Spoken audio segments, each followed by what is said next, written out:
السلام علیکم ورحمۃ اللہ وبرکاتہ۔ اللہ سے دعا کرتے ہیں کہ آپ لوگ خیریت سے ہوں گے۔ قرآن کی آیت 6666 نہیں ہے۔ قرآن میں 14 سجدے نہیں، قرآن کے 30 پارے نہیں، علماء نے دھوکہ دیا۔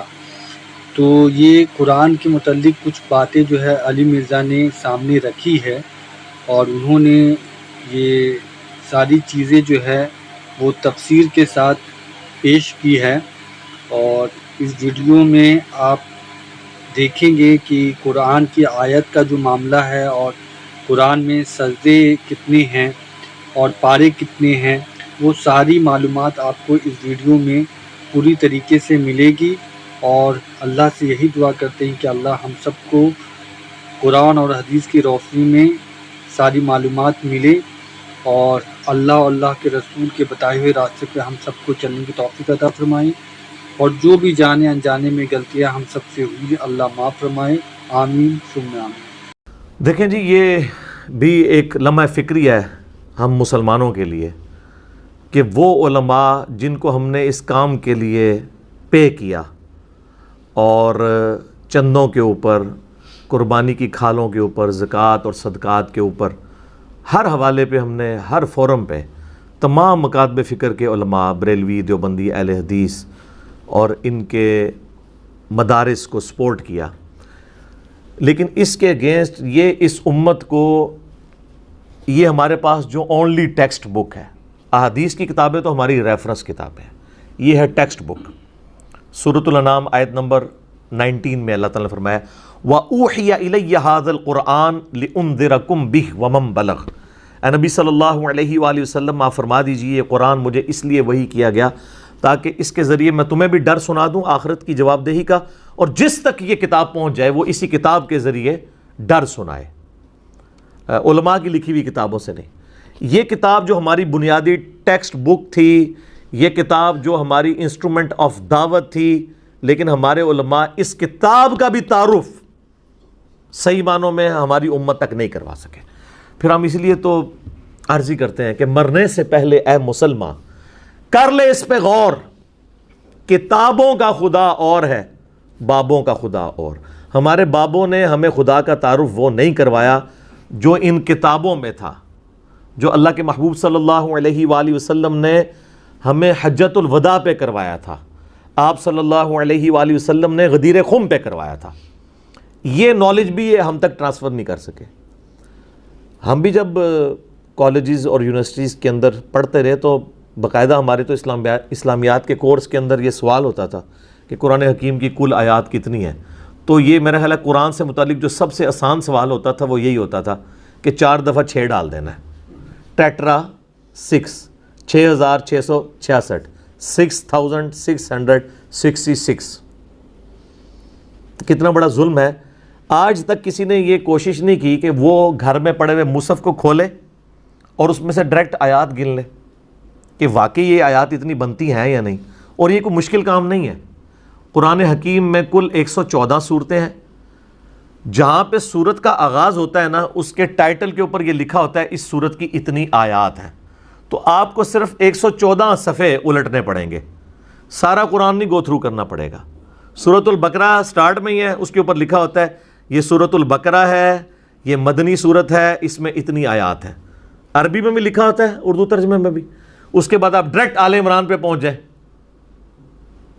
اس میں لکھا ہوگا یہ سورہ آل عمران بھی مدنی صورت ہے، اس میں اتنی آیات ہیں، وہ آپ جمع کرتے جائیں۔ میرا خیال ہے اگر آپ یہ کوارنٹین کا فائدہ اٹھائیں جو یہ کرونا کی وجہ سے ہے، تو گھر میں اگر آپ اپنے بچوں کو، بیوی کو ساتھ بٹھا کے ایک بار پریکٹس کر لیں، میرا خیال ہے آدھا پونا گھنٹہ لگے گا، تو آپ کو مرنے سے پہلے کم از کم یہ پتہ چل جائے گا کہ قرآن کی آیات کتنی ہیں۔ اس کے بعد آپ نے، میں نہیں کہتا کہ علماء پہ قنوت نازلہ پڑھنی ہے کہ انہوں نے آپ کو بنیادی انفارمیشن بھی صحیح نہیں بتائی ہے، آپ نے یہ کرنا ہے کہ بس ایک دفعہ کہہ دینا ہے کہ جی علی بھائی مرنے سے پہلے کر لیا ہے غور، واقعی کتابوں کا خدا اور ہے، بابوں کا خدا اور۔ تو یہ ہے وہ سچائی۔ تو آپ یہ کاؤنٹنگ کرنی شروع کریں گے تو میں آپ کو سسپینس دور کر دیتا ہوں، آپ کو پتہ چلے گا کہ قرآن حکیم کی کل آیات 6236 ہیں ایکسکلوڈنگ بسم اللہ الرحمن الرحیم. یعنی سورت کے آغاز میں جو بسم اللہ شریف لکھی ہوتی ہے نا، اگر اس کو چھوڑ دیا جائے، وہ فصل کے لیے ہوتی ہے وہ مصحف کا حصہ قرآن کا، لیکن وہ سورت کا حصہ نہیں ہوتی. قرآن میں صرف ایک سورت ہے جس کا حصہ بسم اللہ ہے، وہ ہے سورۃ النمل آیت نمبر 30، انہ من سلیمان وانہ بسم اللہ الرحمن الرحیم. جو ملکہ بلقیس نے کہا تھا نا کہ یہ ایک میرے پاس معزز خط آیا ہے اور یہ سلیمان کی طرف سے ہے اور اس کا آغاز ہو رہا ہے اللہ کے نام سے جو رحمان ہے اور رحیم ہے. یہ واحد موقع ہے جہاں پہ قرآن میں سورت کے اندر ایز اے آیت بسم اللہ آئی ہے. باقی جتنی دفعہ آئی ہے نا وہ سٹارٹ میں آئی ہے. سورۃ الفاتحہ کے سٹارٹ میں بھی بسم اللہ الرحمن الرحیم آئی ہے. اب اس میں جو اختلاف ہے نا کہ یہ بسم اللہ فاتحہ کا حصہ ہے یا نہیں، اس پہ الگ سے میرا ایک کلپ ریکارڈڈ موجود ہے. آپ یوٹیوب پہ جا کے رومن میں لکھیں کہ آپ بسم اللہ سورہ فاتحہ کا حصہ ہے، تو میں نے پوری ٹیکنیکل 15-20 منٹ میں بحث کی ہے. اس کا رزلٹ یہ ہے کہ یہ بسم اللہ سورۃ الفاتحہ کا حصہ نہیں ہے، یہ الگ سے قرآن کا مصحف کا حصہ ضرور ہے. اچھا، تو قرآن حکیم میں آپ دیکھیں گے کہ آپ کو ایک سورت ایسی ملے گی جو بغیر بسم اللہ کے بھی ہے. کون سی سورت؟ سورہ التوبہ. کیونکہ اس کا جو آغاز ہے وہ اتنا زبردست ہے، اتنے پیشن کے ساتھ ہے. براۃ من اللہ ورسولہ، اعلان برات ہے اللہ کی جانب سے اور اس کے رسول کی جانب سے مشرکین عرب سے جو عہد ہے. 4 مہینے کا ٹائم ہے. 23 سالہ دعوت تو دی نا ہمارے نبی نے. 4 مہینے کا ٹائم ہے. اس کے بعد پھر جہاں پہ پائے جاؤ گے قتل کیے جاؤ گے، عذاب استیصال آئے گا، یا جزیرہ نما عرب چھوڑ کے یہاں سے چلے جاؤ. جیسے اگلی امتوں پر انبیاء کے انکار کے اوپر عذاب استیصال آتا تھا، سورہ توبہ کی آیت نمبر 14 میں آیا کہ اس دفعہ عذاب استیصال کی شکل یہ ہوگی کہ صحابہ اکرام علیہم رضوان کی تلواریں تم پر مسلط ہوں گی اللہ کی طرف سے. جس طرح کہ اگلے زمانوں میں آسمان سے پتھر آتا تھا یا زمین میں غرق ہوتے تھے ہواؤں کے ذریعے، سمندر میں ڈوب کے. یہ نبی علیہ السلام کی ایک خصوصیت ہے کہ عذاب استیصال قتال کی شکل میں آیا. اسی طریقے سے اگلے انبیاء کا معجزہ جو دعوی نبوت والا ہوتا تھا وہ ٹینجیبل ہوتا تھا، عصا کا سانپ بن جانا، مردے کا زندہ ہو جانا. ہمارے نبی علیہ السلام کے بھی کئی ایک معجزات ہیں، لیکن دعوی نبوت والا معجزہ ایک ہے، یہ قرآن، جو سورۃ العنکبوت میں ہے کہ یہ نبی علیہ السلام کا معجزہ ہے. بخاری مسلم میں حدیث ہے کہ ہر نبی کو اللہ نے کوئی نہ کوئی معجزہ دیا اور اس پر ایمان لانے والے لوگوں کی تعداد ڈیپینڈ کرتی تھی اس نبی کو دیے گئے معجزے پر. مجھے اللہ نے وحی کا معجزہ دیا ہے، میں امید کرتا ہوں سب سے زیادہ متبعین قیامت والے دن میرے ہوں گے، کیونکہ میرا معجزہ سب سے بڑا ہے. تو ہمیں نظر بھی آ رہا ہے الحمدللہ. تو یہ اللہ کے محبوب صلی اللہ علیہ وآلہ وسلم کا معجزہ ایسا ہے جو قیامت تک کے لیے، کیونکہ آپ کی نبوت قیامت تک کے لیے، اب کسی نبی نے نہیں آنا. اگلے انبیاء کے معجزے کی ویڈیو کوئی نہیں دکھا سکتا. ہم اپنے نبی علیہ السلام کا معجزہ سب کو دکھا سکتے ہیں کہ یہ معجزہ ہے. اس وقت شاعری عروج پہ تھی. آپ ذرا دیکھیں اس زمانے کے بڑے بڑے شعراء نے کلام پھاڑ دیے اس کو پڑھ کے. آج سائنس اپنے عروج پہ ہے. قرآن کی کوئی ایک آیت بھی ایسی نہیں جو اسٹیبلش سائنس کے خلاف ہو. ہائپوتھیسز یا تھیوریز کی بات نہیں ہو رہی، اسٹیبلش سائنس. خیر یہ ایک میرا فیوریٹ ٹاپک ہے، اس پہ میری کئی ایک ویڈیوز ہیں، میں اس طرف نہیں جانا چاہتا. اصل بات کی طرف واپس آتے ہیں جو قرآن کی آیات کی تعداد کا مسئلہ تھا. تو یہ آپ کو یہ بھی انہوں نے صحیح نہیں بتایا. آپ بسم اللہ کے بغیر اگر کاؤنٹ کریں گے تو 6236 آیات بنیں گی، اور اگر بسم اللہ کو آپ کاؤنٹ کر لیں گے بیچ میں تو آپ کو 114 صورتیں ہیں، ان میں سے ایک صورت کا سٹارٹ تو بسم اللہ سے نہیں ہے، کیونکہ اس صورت میں اللہ تعالیٰ کے غضب والا جو ایلیمنٹ ہے وہ ڈومیننٹ ہے. اور یہی اس کی حکمت ہے کہ الرحمن الرحیم سے اسے شروع نہیں کیا گیا. اللہ کی وہ والی صفت جو ہے اس کو ڈومینیٹ نہیں کیا گیا. یعنی اکثر لوگ پوچھتے ہیں نا سورہ توبہ سے پہلے بسم اللہ کیوں نہیں ہے؟ اس کی ریزن یہ ہے کیونکہ وہ آخری صورتوں میں سے اور اس میں اللہ نے اعلان برات کیا ہے. یہ اس کی ٹیکنیکل ریزن ہے. تو اس کو نکال دیں. باقی کتنی بسم اللہ بنی؟ 113. اچھا 114 ویسے بسم اللہ پوری ہیں قرآن میں، کیونکہ وہ جو 114ویں ہے نا وہ سورۃ النمل کی آیت نمبر 30 ہے، انہ من سلیمان و انہ بسم اللہ الرحمن الرحیم. الٹیمیٹلی اگر آپ گنیں گے تو 114 بسم اللہ ہے، 113 باہر اور ایک بیچ میں. اب وہ جو 113 باہر ہے نا وہ بھی آپ ایڈ کر لیں اگر 6236 میں, تو یہ ٹوٹل بنے گی 6349. تو سر قرآن کی کل آیات کی تعداد اس مصحف کی روشنی میں اگر بسم اللہ کو آیت کے طور پر شمار کیا جائے تو بنتی ہیں 6349, 6349. اور اگر بسم اللہ کو آیت نہ شمار کیا جائے, مصحف کا حصہ تو سارے ہی مانتے ہیں, اس کے بغیر سورتوں کی آیات کو گنا جائے تو وہ بنتی ہے 6236. تو یہ 6666 سے بہت دور کا عدد ہے, کوئی لینا دینا نہیں ہے. اب یہ چلا دیا. اچھا, نبی علیہ السلام کے مبارک زمانے میں نا قرآن کی آیات کی نمبرنگ نہیں تھی, یاد رکھیے, نمبر نہیں تھے, لیکن ہر آیت کے اینڈ کے اوپر نشانی کے طور پہ تا ڈالی جاتی تھی. آیاتن کہتے ہیں عربی میں نشانی کو, سمبل کو, سائن کو. تو یہ تھا کہ جی الحمدللہ رب العالمین کے آگے ایک تا ڈلی ہوئی ہوگی, وہ تا ہی بنتے بنتے اب دائرہ بن چکی ہے. یہ دائرے تھے, لیکن نبی علیہ السلام کے مبارک زمانے میں نمبرنگ نہیں تھی. یعنی آج اگر کوئی صحابی زندہ ہو کے آ جائیں اور ہم ان سے پوچھیں کہ بتائیے کہ یہ سورۃ الاحزاب کی کتنے نمبر آیت ہے, ان اللہ وملائکتہ یصلون علی النبی صلاۃ بر محمد وآل محمد اللہم صلی علی محمد وعلی آل محمد. تو سر جب تک وہ صحابی سورۃ الاحزاب کھول کے ایک ایک کر کے وہ دائرے گننا نہ شروع کرے, وہ آپ کو نہیں بتا سکتے. یہ یعنی صحابہ کی کوئی تنقیص نہیں ہے, میں آپ کو بتا رہا ہوں اللہ نے مزید آسانیاں آپ کر دی ہیں. تو وہ نہیں بتا سکتے کہ یہ 56 نمبر آیا تھا. اگر میں امام مسلم رحمہ اللہ میرے سامنے آ جائے اور میں ان سے پوچھوں کہ سر یہ بتائیے جو مسلم شریف آپ نے لکھی تھی اس میں یہ حدیث کتنے نمبر کے اوپر ہے کہ علی سے محبت نہیں رکھے گا مگر مؤمن, علی سے بغض نہیں رکھے گا مگر منافق, تو کہیں گے تو گننی پڑے گی مجھے, ہے شروع میں ہے ایمان کے چیپٹر میں. تو لیکن ہمارے ویڈیوز دیکھنے والے چھوٹے چھوٹے بچے بھی کہیں گے سر 240 ہے, 240. یہ سر اسلام 360 میں ڈال کے بھی آپ کو دکھاتے ہیں. تو امام مسلم ماتھا چوم لیں گے, یار کیا بات ہے یار, نمبرنگ کر دی انہوں نے, کیونکہ امام مسلم نے نمبرنگ نہیں کی تھی, کسی محدث نے نمبرنگ نہیں کی تھی. اگر امام بخاری ہمارے سامنے آئے تو ہم ان سے کون سا نمبر پوچھیں گے؟ ہم کہیں گے سر آپ نے ایک حدیث لی تھی جس کی وجہ سے علی بھائی کو گالیاں کھانی پڑ رہی ہیں اور علی بھائی پہ مقدمات بن رہے ہیں, حالانکہ یہ مقدمہ تو آپ پہ انہوں نے بنا دینا تھا اگر آپ زندہ ہوتے, کہ یہ جو آپ نے حدیث لی ہے کہ عمار کو ایک باغی جماعت قتل کرے گی, عمار انہیں جنت اور اللہ کی طرف بلائے گا اور وہ جماعت دوزخ کی طرف بلا رہی ہوگی, تو یہ آپ نے مولا علی کے حق میں اتنی بڑی حدیث لے کے اور ان کے مخالفین کے اوپر اتنی تگڑی جو حدیث لی ہے, یہ کس نمبر پہ لی ہے؟ تو وہ کہیں گے بیٹا یہ تو مجھے گننی پڑے گی. تو ہمارے عام سا اسٹوڈنٹ کہے گا سر یہ تو بڑی مشہور حدیث ہے 2812, سر ڈالیں اسلام 360 میں 2812 کھل جائے گی. یہ یعنی برکات ہیں اس دور کی. تو قرآن کی نمبرنگ بھی بعد میں ہوئی لیکن نشانیاں موجود تھیں, حدیث کی نمبرنگ بھی بعد میں ہوئی لیکن ظاہر وہ حدیثیں الگ الگ اسناد کے ساتھ موجود تھیں آسانی کے لیے.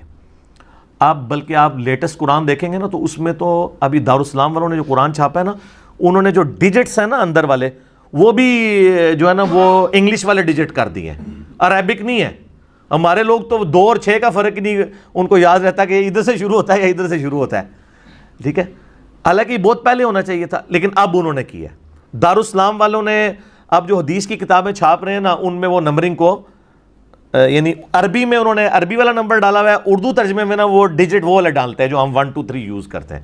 تو یہ بہت پہلے ہو جانا چاہیے تھا تاکہ آسانی ہو جاتی لوگوں کے لیے, کیونکہ ہماری تعلیم میں تو یہی کچھ سکھایا جاتا ہے. تو قرآن کی کل آیات 6666 نہیں ہے بلکہ 6349 ہیں اگر 113 بسم اللہ ڈالی جائیں, اور اگر وہ نہ ڈالی جائیں تو 6236 ہیں. اور سر یہ صرف آیات کے معاملے میں آپ کے ساتھ دھوکہ نہیں ہوا, اور بھی بہت کچھ ہے اس میں, اس پہ اکتفا نہیں ہے. 114 صورتیں یہ تو آپ کو انہوں نے ٹھیک بتایا, سب کچھ بھی غلط نہیں تو سے آیا, ٹھیک ہے. اور آپ کو ایک اور انہوں نے بات بتائی ہوگی جی, وہ قرآن میں جی 14 سجدے ہیں. سر 14 نہیں, آپ گن کے دیکھ لیں 15 ہیں. سورۃ الحج میں 2 سجدے ہیں اور اس کی فضیلت ہے یہ 2 سجدوں کی وجہ سے, اور دوسرے سجدے کے ساتھ لکھا ہوتا ہے یہ شافعی سجدہ ہے. سجدے بھی شافعی بنا چھڑے انہوں نے. حالانکہ یہ مصحف تو امام شافعی سے بہت پہلے تھا، ٹھیک ہے. یہ تو حدیث کے اندر جامعہ ترمذی میں اور کئی کتابوں کے اندر، صحیح ابن حبان، ابن خزیمہ میں صحیح اسناد کے ساتھ موجود ہے کہ نبی علیہ السلام نے فرمایا کہ اللہ تعالیٰ نے سورۃ الحج کو 2 سجدوں کی وجہ سے فضیلت دی ہے. ہاں اہل حدیث کرتے ہیں، باقی لوگ اس کو اسکپ کر دیتے ہیں. تو آپ مصحف شیعہ کا اٹھائیں، سنی کا اٹھائیں، اس میں وہ والا سجدہ لکھا ہوگا اور لکھا ہوگا عند الشافعی، شافعی کے نزدیک، ٹھیک ہے. تو 15 سجدے ہیں، سورتیں 114 اور سجدے 15. اب آ جائیں جو منازل ہیں. منازل 7 ہی ہیں. یہ صحابہ کے دور میں اسٹیبلش تھی. صحابہ کرام کے دور میں صورتوں کی ڈویژن بھی تھی، آیات کی ڈویژن بھی تھی، نمبرنگ نہیں تھی. صورتوں کی نمبرنگ نہیں تھی، ترتیب تھی، جو مصحف عثمانی جسے ہم کہتے ہیں. اور منازل بھی تھے. وہ دیکھیں بڑے انٹلیکچوئل ہیں. اگر سورۃ الفاتحہ کو آپ مقدمہ مان لینا تو پہلی منزل میں 3 صورتیں ہیں، دوسری میں 5، تیسری میں 7، چوتھی میں 9، پانچویں میں 11 اور چھٹی میں 13 اور 7ویں منزل میں 65. وہ بھی 13 کا ملٹیپل بنتا ہے، 13 ملٹیپلائڈ بائی 5. اور آلموسٹ برابر ہی ہیں، تھوڑا بہت فرق ہے، لیکن انہوں نے صورتیں نہیں توڑی. یہ صحابہ کے زمانے میں کام ہوئے تھے، اس لیے اس میں کوئی گڑبڑ نہیں ہوئی. البتہ سپاروں کی ڈویژن بعد میں ہوئی ہے، اس میں گڑبڑ ہو گئی ہے. سپارے تو تابعین کے دور میں بنائے گئے. جب لوگ سست ہو گئے تو انہوں نے کہا چلو لوگ ایک ہفتے میں قرآن نہیں ختم کر سکتے. صحابہ کرام تو ایک ہفتے میں قرآن ختم کرتے تھے، ایک منزل پڑھ کے، اور نشانیاں لگی ہوئی تھی. بعد میں جب سستی آئی تو لوگ 1 مہینے میں قرآن. اب تو سر 1 مہینے کیا، ایک زندگی میں بھی ایک قرآن صحیح طریقے سے نہیں پڑھتے لوگ. تو پھر جب سستی آئی تابعین کے دور میں تو ان کا روز کا ایک ہم ایسا کر لیں، جز بنا لیں کہ ہم 1 مہینے میں قرآن مکمل کریں. جز عربی میں وہی ہم پارا کہہ دیتے ہیں، اردو کے اندر فارسی میں. تو 30 پارے بن گئے آلموسٹ نبی علیہ السلام کی وفات کے آپ سمجھ لیں 60-70 سال کے بعد. اب وہ پارے چونکہ لوگوں نے بنائے تھے، میرے خیال ہے وہ کوئی بندہ انہوں نے کوئی ناڑی بٹھایا ہوا تھا اس میں، اس نے جناب میرا خیال ہے ایسے کیا ہوگا اور وہ صفحے گننے شروع کیے، برابر برابر کر کے اس نے 30 بنا دیے. اور اس میں ظلم یہ کر دیا کہ سورۃ الحجر آپ دیکھ لیں، پارہ نمبر 13 کی آخری آیت سورۃ الحجر کی پہلی آیت ہے، اور باقی پوری سورۃ الحجر پارہ نمبر 14 میں ہے. ایک لائن کا کیا ایڈوانٹیج اس نے لے لیا ہے، سورت توڑ دی. کیا ہی زبردست ہوتا کہ سورۃ الحجر سے ہی پارہ نمبر 14 کا آغاز ہو رہا ہوتا. ایک لائن کی آیت ہے، کوئی لائن یہ نہ سمجھے گا کوئی صفحے کی ہے، ایک لائن، پوری لائن بھی نہیں بنتی، وہ کھینچتان کے اسے لمبا کر کے لکھتے ہیں. آدھی لائن کی وہ آیت ہے، وہ انہوں نے پارہ نمبر 13 کے اینڈ پہ رکھی اور پورا پارہ نمبر 14 کے اندر باقی صورت ٹرانسفر کر دی. ان کو کیا مسئلہ تھا کہ مطلب یہ شروع نہیں کر سکتے تھے وہاں سے سورۃ الحجر کو؟ اگر یہ پارہ نمبر 14 کے سٹارٹ میں لے آتے تو اس میں کوئی پرابلم تھی ان کو؟ اعوذ باللہ من الشیطان الرجیم، بسم اللہ الرحمن الرحیم. آپ دیکھیں نا جی آغاز، میں تو کہتا ہوں بڑا مزہ آتا. سٹارٹ ہو رہا ہے الف لام را. ہو سکتا ہے انہوں نے کہا جی میں ان کو حروف مقطعات سے شروع کرنا پڑ رہا ہے اور یہ الف لام را سے ہمارا 14واں پارہ نہ شروع ہو، تو میں ان کو اس وقت اگر ہوتا یا یہ اب ہوتے تو میں ان کو پھکی دیتا کہ آلریڈی تم لوگوں نے ایک پارہ شروع تو کیا ہوا ہے ایسی چیز سے. یہ جو 26واں پارہ ہے وہ حامیم سے شروع ہو رہا ہے. اگر 26واں پارہ حامیم سے شروع ہو سکتا تھا سورۃ الاحقاف، تو یار 14واں پارہ الف لام را سے شروع نہیں ہو سکتا تھا؟ یہ کیا ظلم کیا ہے کہ چھوٹی سی ایک آیت انہوں نے پکڑ کے سورۃ الحجر کے ٹکڑے کر دیے. یہ آیت کتنی ہے سنیں، بسم اللہ الرحمن الرحیم. الف لام را تلک آیات الکتاب وقرآن مبین. بس 5-6 اس کے اندر کلمات ہیں، ایک لائن بھی پوری نہیں بنتی ہے، کھینچ کے لمبا کر کے اس کو ایک لائن میں لے کے آتے ہیں. آدھی لائن پونی لائن کی ایک آیت تھی، یہ اس میں ڈال دیتے. سورۃ الحجر کی آپ دیکھیں کل آیات ہیں 99، اس میں سے 98 آیات پارہ نمبر 14 میں ہے اور 1 آیت 13 میں ہے. یہ اسلام کی خدمت کی ہے جی. پھر ہم جب ان کو کہتے ہیں نا کہ یار یہ کیا ٹیکنیکلی مس ہینڈلنگ کی ہے، جب وہ گورا بھی اس کو انالائز کرتا کہتے ہیں یار یہ کیا ہوا ہے، تو ہم ان کو بتاتے ہیں یار یہ پاروں کی ڈویژن جو ہے نا یہ ہمارے بابوں کی ہے. یہ کتابوں کا خدا اور ہے اور بابوں کا خدا اور. تو میں پھر پہلے عرض کرتا ہوں پھر آگے چلتے ہیں.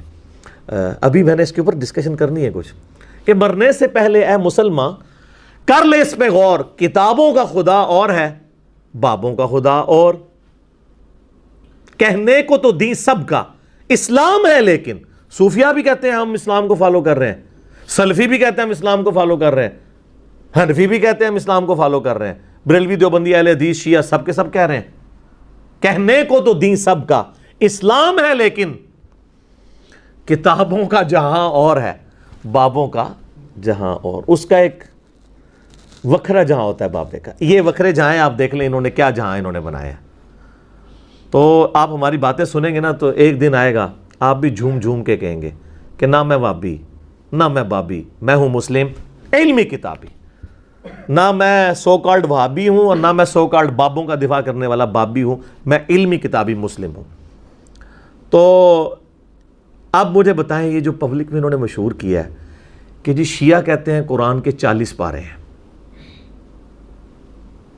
حالانکہ قرآن کے 30 پارے ہیں، حالانکہ قرآن کے 30 پارے بھی نہیں ہیں، وہ بھی مولویوں نے بابوں نے بنائے ہوئے ہیں۔ قرآن کی تو 114 سورتیں تھیں، 7 منازل تھیں، پارے تو بعد میں بنے، جو چیز بنی بعد میں اس کی بنیاد پہ کہ جی وہ کہتے ہیں 40 پارے ہیں اور ہم اہل سنت کہتے ہیں 30 پارے ہیں، اور سر 30 پارے بھی تو بعد میں ہیں، نبی علیہ السلام نے تو 30 پارے بنائے ہی نہیں ہیں، ورنہ یہ والا کام ہوا ہوتا کہ سورۃ الحجر کی 99 آیات میں سے 98 آیات پارہ نمبر 14 میں ہوتی اور ایک آیت جو ہے وہ ادھر ہوتی۔ ایک آیت سے کیا ایڈوانٹیج لیا انہوں نے سوائے قرآن کی خوبصورتی توڑ دی ہے۔ اسی طریقے سے جو رکوع ہے نا جی، رکوعوں کی تقسیم بھی بعد میں ہوئی ہے مضامین کے اعتبار سے، ایک سب ٹاپک، سورت آپ کو پتا ہے نا آیات مل کے ایک سورت بناتی ہیں، ٹھیک ہے، اور وہ ایک پورا اللہ تعالیٰ کا ایک خطبہ ہوتا ہے، اس میں کئی ایک چھوٹے چھوٹے ٹاپکس ہوتے ہیں، ان کو بعد میں نا انہوں نے تابعین کے دور کے اندر ڈیفائن کیا۔ 558 رکوع ہیں قرآن میں ٹوٹل، وہ مضامین کے اعتبار سے ہوتا ہے، اور یہ جو رکوع ہے نا یہ سپاروں کی تقسیم سے بھی بالا ہیں۔ آپ دیکھیں گے کہ سورہ یاسین میں سٹارٹ میں آپ جب دوسرا رکوع دیکھیں گے نا، دوسرا رکوع شروع ہوتا ہے پارہ نمبر 22 میں اور ختم پارہ نمبر 23 میں ہوتا ہے۔ یہ نہیں ہے کہ پارہ اینڈ ہوا ہے تو رکوع ختم ہوا ہے، اس لیے کہ مضمون کمپلیٹ نہیں ہوا تھا تو رکوع جا کے بعد میں،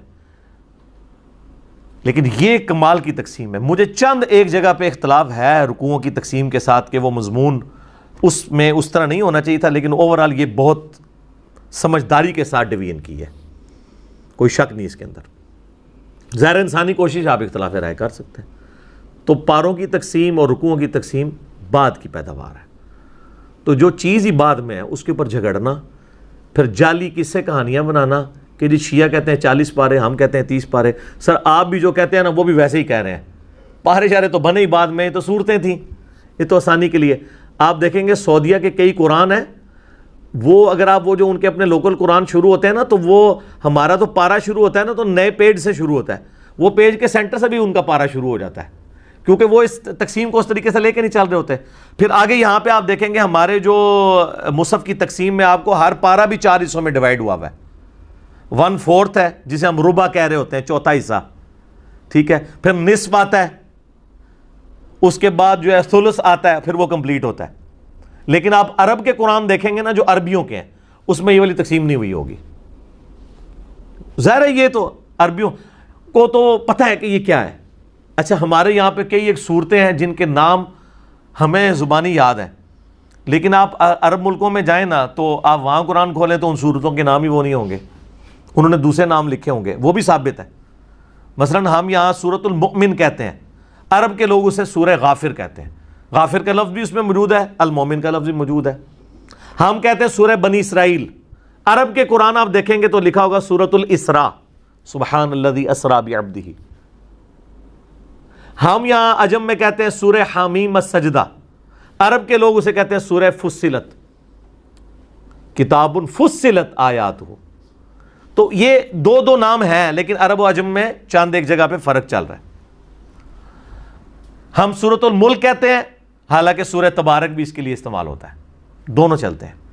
تو پاروں کے اوپر یہ جھگڑتے رہے اور پاروں کی ڈویژن تو ہوئی بعد میں۔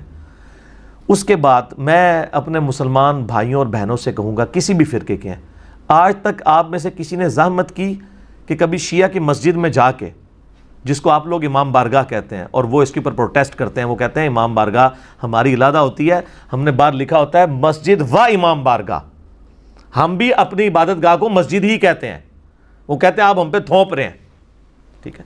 جس طرح یہاں پہ مساجد کے ساتھ مزار بنے ہوئے ہوتے ہیں، تو اب کتنا ظلم ہے کہ آپ اس مسجد کو مزار کا نام دے دیں، وہ الگ ہوتی ہے. اس طرح ان کی جو امام بارگاہ والی ایکٹیویٹیز ہیں وہ الگ، ایک انہوں نے اس کے ساتھ ایڈجسنٹ بلڈنگ بنائی ہوئی ہوتی ہے، مسجد الگ ہی ہوتی ہے، اس لیے لکھا ہوتا ہے باہر مسجد و امام بارگاہ.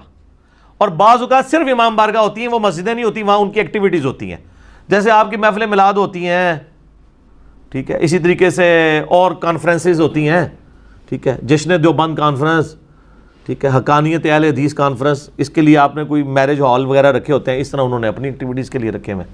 مسجد بال وہ بھی یوز کرتے ہیں. آج تک شیعہ کی مسجد میں جا کے کسی نے قرآن کھول کے پڑھا ہے؟ یہ قرآن کے وہ 30 پارے مانتے ہیں، 40 پارے، اس کو تو چھوڑ دیں، یہ تو بات ہی جعلی نکلی. پہلی تو بات پاروں والی 114 صورتیں ہیں یا وہاں پہ کچھ اور ہیں. تو آپ حیران ہوں گے کہ سنی اور شیعہ کا ایک ہی قرآن ہے، ہینڈ رائٹنگ ایک ہے، کاتب ایک ہے. دمشق کا، سیریا کا ایک کاتب ہے جس کا نام ہے عثمان طٰہٰ حفظہ اللہ تعالی، 85 ایئرز پلس ان کی ایج ہے، ابھی زندہ ہے، جنہوں نے یہ قرآن لکھا جو بلو بائنڈنگ میں، خط نسخ جو ہمارا یہ سب کانٹیننٹ میں پڑھا جاتا ہے اس کے اعتبار سے یہاں چھپتا ہے، اور خط ریحان میں نا گرین بائنڈنگ میں جو عرب کا سٹائل ہے وہ بھی اسی بندے نے لکھا ہوا ہے، وہ وہاں سے چھپتا ہے. اور یہی قرآن سیم ریڈ بائنڈنگ میں ایران سے چھپتا ہے. میں نے ایران کے قرآن دیکھے ہیں، کوئی فرق نہیں. اور سعودیہ والوں نے تو یعنی کاتب کا نام نہیں لکھا، میں سمجھتا ہوں کہ یہ زیادتی کی ہے. لیکن ایران والوں کو آپ قرآن کھولیں، یقین کریں، انہوں نے باہر لکھا ہوتا ہے مصحف عثمان طٰہٰ، عثمان طٰہٰ کا لکھا ہوا. ہم جب جواد نقوی صاحب کو ملنے گئے تھے تو سارے بچوں نے جو مصحف اٹھائے ہوئے تھے، آپ نے دیکھا نہیں باہر لکھا تھا عثمان طٰہٰ کا نام، اتنا موٹا لکھا ہوا تھا. عثمان طٰہٰ نے لکھا، اور کمال لکھا. اس کی خوبی یہ ہے کہ اس کے ہر صفحے پہ آیت مکمل ہوتی ہے. کمال کام ہے یار. 6236 آیات، یا بسم اللہ ملا لیں تو 6349 آیات ہوں، اور مصحف کے کل صفحے جو ہمارے سب کانٹیننٹ کی رائٹنگ میں لکھا 611 صفحے ہیں اس کے. اور اس طرح اس کو ترتیب دیا جائے کہ ہر صفحے پہ آیت مکمل ہو رہی ہو. کاتب کا کمال ہے نا. یہ بڑا پڑھا لکھا بندہ ہے. یہ 1988 میں ان کو سعودیہ بلایا گیا تھا شاہ فہد پرنٹنگ پریس کے لیے قرآن لکھنے کے لیے. یہ 10 سال سعودیہ میں رہے ہیں، اور اس 10 سالوں میں انہوں نے 4 مصحف لکھے ہیں، اور وہ مصحف اللہ کے فضل سے پوری دنیا میں چل رہے ہیں، جن میں سے ایک یہ مصحف ہے ہمارا اجمی خط نسخ والا سٹائل، ایک خط ریحان والا ہے جو تھوڑا سا چپٹا کے لکھا جاتا ہے، جو یہاں پہ لوگ کہتے ہیں او یارو ساڈا قرآن دیو سانو، حالانکہ وہ لکھا ہوتا ہے، ٹھیک ہے. تو وہ بھی اس نے لکھا ہے، اور ماشاءاللہ اس کا قرآن پوری دنیا میں چل رہا ہے. ایران والوں نے بھی اسی سے رائٹس لیے ہیں، وہ ریڈ بائنڈنگ میں وہ قرآن چھاپ رہے ہیں. آپ دیکھیں گے جدھر جدھر جو آیت مکمل ہو رہی ہے وہی ایران والوں کا قرآن بھی، چونکہ ہے ہی وہ ہے تو کوئی فرق نہیں ہے. اور آپ کو بتایا گیا جی سنی شیعہ کا قرآن ہی الگ ہے. تو یہ بات بھی آپ کو غلط بتائی گئی، اور آپ نے اتنی مضبوطی کے ساتھ اس کو پکڑا. باقی میں ابھی وہ تعریف قرآن والے مسئلے پہ نہیں آیا. میں اگر آیا تو پھر آپ کو برا لگے گا. میرا یوٹیوب پہ ایک کلپ 1 ملین سے زیادہ لوگ دیکھ چکے ہیں. کیا صرف شیعہ ہی کافر ہے؟ کیا تعریف قرآن صرف شیعہ نے کی ہے؟ سوالیہ نشان. تو آپ دیکھ لیں، اس میں نے پھر پورا کچا چٹا کھولا دونوں طرف کا. اینڈ رزلٹ یہ ہے کہ دونوں طرف کتابوں کے اندر ڈنڈیاں ماری گئی ہیں، جس کی وجہ سے قرآن کو مشکوک بنایا گیا. لیکن الٹیمیٹلی قرآن مشکوک نہیں ہوتا، کیونکہ یہ تواتر سے آیا ہے، اور قرآن کی حفاظت کی ذمہ داری کس نے لی ہے؟ اللہ نے. انا نحن نزلنا الذکر وانا لہ لحافظون. یہ بھی سورۃ الحجر کی آیت ہے جنہوں تروڑیا انہوں نے. کیڑی سورت انہوں نے پان دیتی ہے، جس کی آیت نمبر 9 ہے. بے شک ہم ہی نے اسے نازل کیا، اور ہم ہی اس کی حفاظت کرنے والے ہیں. کیونکہ آپ علیہ السلام کی نبوت قیامت تک کے لیے ہے، اور معجزہ بھی قیامت تک کے لیے باقی. تو یہ جو قرآن حکیم کی آیت ہے، اس بات پہ ثبوت ہے کہ اللہ نے اس کی ذمہ داری خود لی ہے. اس کو کوئی نہیں چینج کر سکتا. لوگ کہتے ہیں جی یہودیاں نے ایک صورت بنا چاہیے، وہ بنا دیں. میں کہتا ہوں جی وہ پرنٹ بھی کر دیں، یہ شافات پرنٹنگ پریس میں سے یہ نسخے 200 ملین ابھی تک پرنٹ ہو چکے ہیں، 20 کروڑ سے زیادہ، جو پوری دنیا میں فری بانٹتے ہیں. ماشاءاللہ یہ بہت بڑی ان کی کنٹریبیوشن ہے. میں کہتا ہوں یہودی جو ہے نا 200 کی بجائے 400 ملین چھاپ لیں آیات اور صورتیں ایڈ کر کے، وہ کسی مسلمان کے گھر میں سروائیو ہی نہیں کر سکتا. اس کی وجہ یہ ہے کہ قرآن کی حفاظت کی ذمہ داری اللہ نے لی ہے، اور لی ہے حفاظ کے ذریعے سینہ بسینہ. آپ دیکھتے ہیں جب بھی قرآن اردو ترجمے والا چھپتا ہے نا، جو یہاں پہ تاج کمپنی نے چھاپا ہے، ضیاء القرآن نے، اس کے اینڈ پہ 5-6 حفاظ کے سائن ہوتے ہیں کہ ہم نے لفظ بہ لفظ پڑھا ہے، اس میں کوئی غلطی نہیں ہے. قرآن کی پروف ریڈنگ کون کرتا ہے؟ حافظ.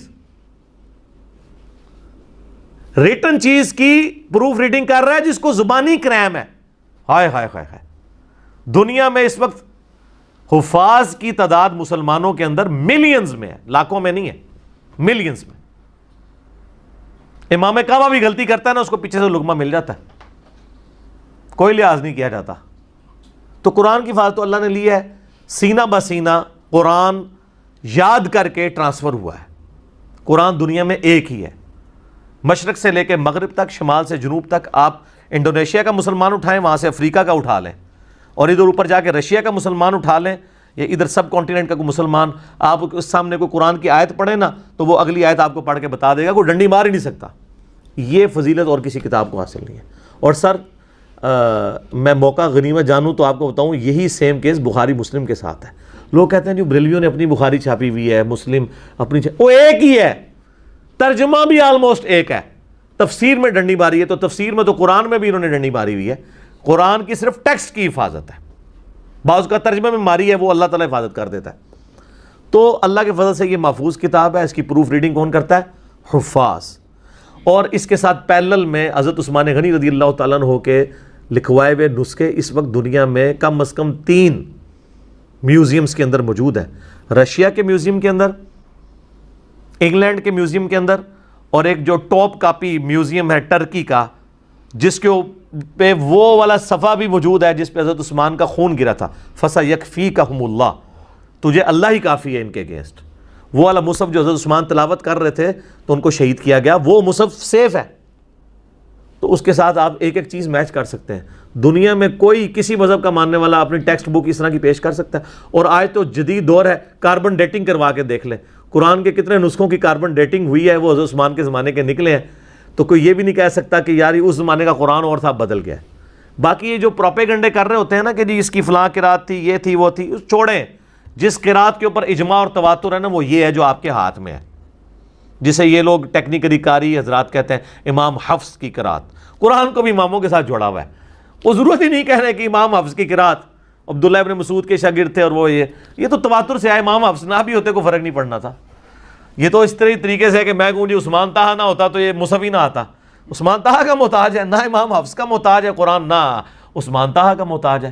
بلکہ آپ مجھ سے پوچھیں تو میں تاج کمپنی کا جو قرآن لکھا ہے نا 16 سطری حفاظ والا، اس کا نام ہے 16 سطری، 16 لائنوں والا. سر اس کی رائٹنگ عثمان طہ سے بھی خوبصورت ہے. وہ پاکستان بننے سے پہلے لکھا گیا تھا. عرب کے لوگ بھی اس قرآن کی تعریف کرتے ہیں. یہاں پہ ہمارے پاس جب عرب کے حکمران آتے ہیں تو ہمارے پاکستانی ان کو نا وہ تاج کمپنی کے اس قرآن کو گفٹ کرتے ہیں جو حافظ پڑھتے ہیں. حافظوں کو زبانی نا ان کی ایک دماغ میں بھی ریل چل رہی ہوتی ہے کہ یہ آیت فلاں صفحے پہ فلاں جگہ پہ ہے. وہ جو انہوں نے کریم کیا ہے نا وہ 16 سطری قرآن ہے، 16 لائنوں والا. وہ لکھا ہوتا ہے حفاظ کے لیے. ہمارے سارے سب کانٹیننٹ میں وہی قرآن چلتا ہے. اس کی رائٹنگ بہت خوبصورت ہے. پھر اس کو کاپی کر کے ضیاء القرآن نے بھی 16 سطری بنایا، باقیوں نے بھی بنایا، قدرت اللہ والا کمپنی والوں نے بھی، اور لوگوں نے بھی. تو اللہ کا شکر ہے جی قرآن محفوظ ہے. یہ کسی مولوی کا، کسی بزرگ کا، کسی پیر کا، کسی محدث کا، کسی فقیہ کا، کسی امام کا محتاج نہیں، بلکہ اللہ نے اس کی حفاظت کا ذمہ لیا ہے. اور یہ جو اس طرح کے جو پروپیگنڈے ہوتے ہیں نا، یہ دیکھنے چاہیے کہ ان کے اندر کوئی ورت بھی ہے کہ نہیں. تو قرآن حکیم کی آیات کے والے سے بھی آپ کو غلط بتایا گیا، پاروں کے اعتبار سے بھی غلط بتایا گیا. صورتوں کی تعداد تو صحیح بتائی گئی ہے، بال صورتوں کے اندر جو کچھ لکھا ہے مضامین وہ تو ابھی تک نہیں بتا پا رہے. وہ ہم ہی چیخ چیخ کے کہہ رہے ہیں کہ سر کتابوں کا خدا اور ہے، بابوں کا خدا اور. جس خدا کا تعارف ان کتابوں سے ہوتا ہے، قرآن سے ہوتا ہے، وہ نہیں ہے جو آپ کو بابوں نے کروایا. بابوں نے تو اپنی مرضی کا خدا بنا کے آپ کے سامنے رکھا ہے. تو ہم آپ کو جھنجھوڑ کے یہ ساری باتیں بتا رہے ہیں تاکہ آپ کو یہ باتیں سمجھ آ جائیں. تو میں نے یہ ایک اوور آل پکچر آپ کے سامنے رکھ دی ہے. اور جو لوگ یہ ویڈیو دیکھیں گے ان کو آئیڈیا ہو جائے گا کہ دین جو کتابوں کے ذریعے ہے اور جو بابوں کے ذریعے اس میں فرق ہے. باقی کورس کی کتابوں میں ظاہر ہے چونکہ بابوں کے ہی زیر اثر لوگ لکھ رہے ہوتے ہیں تو وہ اس طرح چل رہا ہوتا ہے. میں نے جو قرآن کلاسز اپنی لیٹسٹ ریکارڈ کروائی ہیں اس کے پہلے 6 لیکچر صرف تعارف قرآن پہ ہیں. سر آپ دنیا میں ہزاروں کتابیں پڑھ لیں تو ایک طرف وہ نالج ہوگا ہر اعتبار سے. آپ کو ہر ٹاپک میں نے اس میں ڈسکس کیا 40 پوائنٹس, اور یہ جو کچھ میں نے آج کچھ بولا ہے نا اسی ٹاپک پہ سے ڈیٹیل میں اس میں بول چکا ہوں. یہ اس کے 4-5 پوائنٹس ہیں جو میں نے تھوڑے سے وقت میں ڈسکس کیے ہیں, وہ 40 پوائنٹس ہیں. جو آپ سوچ سکتے ہیں نا قرآن کے تعارف پہ وہ آپ کو 6 لیکچرز ہمارے قرآن لیکچرز کی جو نیو کلاسز ہیں جو ہم نے ایک ڈیفرنٹ بیک گراؤنڈ کے ساتھ سٹارٹ کیے ہیں. ایک طرح کا بیک گراؤنڈ چل رہا ہے اس کا, پیچھے وہ جو محراب سے بنے ہوئے ہیں ڈارک گرین کلر میں اور بیچ میں وہ بڑا خوبصورت سا. تو ظاہر ہے ہمیں وہ فزیکلی تو کسی مسجد کے محراب میں نہیں یہ بیٹھنے دیں گے, تو اسی محراب ہی چکے تھے لیندا سی کہ جناب اے ویکھو چلو اسی بیٹھے ہیں. اور اس کو ڈیفرنٹ کیا تھا کیونکہ باقی میری ساری کلاسز جو ہے نا وہ ڈیفرنٹ بیک گراؤنڈس کے ساتھ ریکارڈ ہوتی تھی. آلریڈی جو 344 کلاسز کے اندر قرآن آلموسٹ 9 سال میں مکمل ہوا ہے, اور یہ تو شاید اب 9 سال سے بھی زیادہ لگ جائیں, لیکن یہ میں تفصیلی کر رہا ہوں کہ کوئی کسر اس میں رہے نا. تو وہ ہم نے ڈیفرنٹ بیک گراؤنڈ سے کیا ہے, اس سے پتہ چل جائے کہ یہ قرآن کلاس ہے اور یہ ادر دین قرآن کلاس ہے. تو اس میں آپ 40 پوائنٹس وہ پہلے 6 لیکچر سن لیں تو آپ حیران ہو جائیں گے قرآن اینڈ ماڈرن سائنس کے اعتبار سے, قرآن کی جو ناسخ و منسوخ کا ایشو ہے, اور ہر طرح کے یہ معاملات. اس کی عربک کون سے والی عربک ہے یہ بھی اکثر آپ سن رہے ہوں گے, جو قرآن دی عربی ہو رہا ہے تو اور عربی ہو رہا ہے, او ایک ہی ہے عربی اور ہے. ٹھیک ہے جی, بس میں ہی کہاں گا غور کر, اور کہنا لیا مرنے سے پہلے اے مسلمان کر لے اس پہ غور, اور چھڑ غور کر. ٹھیک ہے, کتابوں کا خدا اور ہے, اے اور کہہ تو تے بابیاں دا خدا اور ہے تے غور کر کہ تنوں دین کچھ اور دسیا گیا. تے ایک دیہڑا آئے گا تو بھی کہیں گا انشاءاللہ کہ نہ میں وابی نہ میں بابی, میں ہوں مسلم علمی کتابی. ٹھیک ہو گیا جی.